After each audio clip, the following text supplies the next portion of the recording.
राधे राधे दोस्तों, आज मैं एक बन्ना गीत गाने जा रही हूँ। अगर आप सभी को अच्छा लगे तो प्लीज़ लाइक करना, कमेंट करना और मेरे चैनल को सब्सक्राइब करना। बन्ना के गोरा गोरा गाल लगनिया कमाल कइले बा।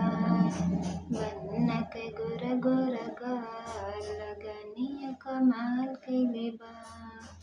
पहिले पहिले बन्ना पापा लगी गईन, पहिले पहिले बन्ना पापा लगी गईन। पीछे से आवे दोस्त यार लगनिया कमाल कइले बा। पीछे से आवे दोस्त यार लगनिया कमाल कइले बा। बन्ना के गोरा गोरा गाल लगनिया कमाल कइले बा।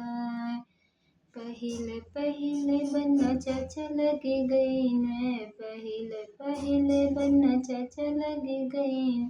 पीछे से आवे दोस्त यार लगनिया कमाल कइले बा। पीछे से आवे दोस्त यार लगनिया कमाल कइले बा। बन्ना के गोरा गोरा गाल लगनिया कमाल कइले बा।